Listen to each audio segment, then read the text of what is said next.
Amaravati reopening ఉంది, మోడీ గారు వస్తున్నారు. అమరావతి మీద మీ ఒపీనియన్ ఏంటి?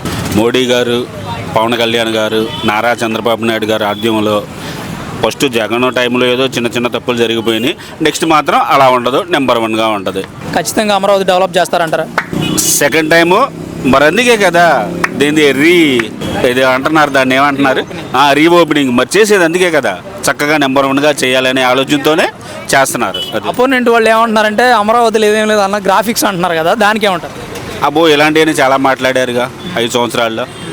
అది సో మళ్ళీ ఒకవేళ నెక్స్ట్ వాళ్ళ గవర్నమెంట్ వస్తే అమరావతిని కంటిన్యూ చేస్తారంటారా? 100కు 200% చేస్తాడు. ఎందుకని? ఓసారి దెబ్బతిన్నాడుగా. అమరావతి ఆపేయడం మెయిన్ ఓటమి కారణం అంటారు. మరి అంతే కదా, చేసిన తప్పుల్లో అదొకటి. చంద్రబాబు నాయుడు గారి పరిపాలన ఎలా ఉంది? బాగానే ఉంది. పరిపాలన అంటే ఒకటి, ఎంతమందికని ఎంత ఇస్తాడు, ఎంత చేస్తాడు, ఎక్కడి నుంచి చేస్తాడు ఆయన లక్షల కోట్లు అప్పులు తీసుకొచ్చి ఏడ చేస్తాడు, ఏడ నుంచి చేస్తాడు. ఒక ఫ్యామిలీని గడపడానికే మనం కష్టంగా ఉంది. 5 కోట్ల మంది ఉన్నారు ఆంధ్రప్రదేశ్లో. ఈ ఫ్యామిలీలన్నీ సరిదిద్దాలంటే ఆయన ఎంతవరకు చేస్తాడు? ఎంతవరకు చేయగలడు అంతవరకే చేస్తాడు. చేయలేదు అనుకుంటాం కూడా రాంగే. అది ఇవ్వలేదు, ఇది ఇవ్వలేదు, అది చేయలేదు, ఇది చేయలేదు అంటే కుదరదు. అది అంతకంటే ఆయన చేసేది ఏం లేదు.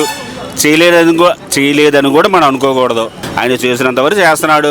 ఇప్పుడు రోడ్లు ఉన్నాయి, చిన్న చిన్న మరమ్మతులు ఉన్నాయి, అవన్నీ క్లియర్ చేశారు. ఒకప్పుడు మన వారధి మీద వెళ్తే టపా టపా టపా టపా కొట్టుకుంటా ఉండేవి. అవన్నీ చిన్న చిన్న క్లియరెన్స్లు చేశారు. హ్యాపీ. లోకల్లో కూడా చేస్తున్నారు బాగానే. మంగళగిరిలో కూడా అలాగే చేశారు. లోకేష్ గారు బాగానే చేస్తున్నాడు. సూపర్ 6 పథకాలు అమలు చేయట్లేదు అంటున్నారు కదా. సూపర్ 6 పథకాలు అమలు చేసే కన్నా రాజధానికి ఆ డబ్బంతా రాజధానికి పెడితే రాజధాని డెవలప్ అయ్యింది. సూపర్ 6 ఏముంది, తింటాం అరిగిపోద్ది.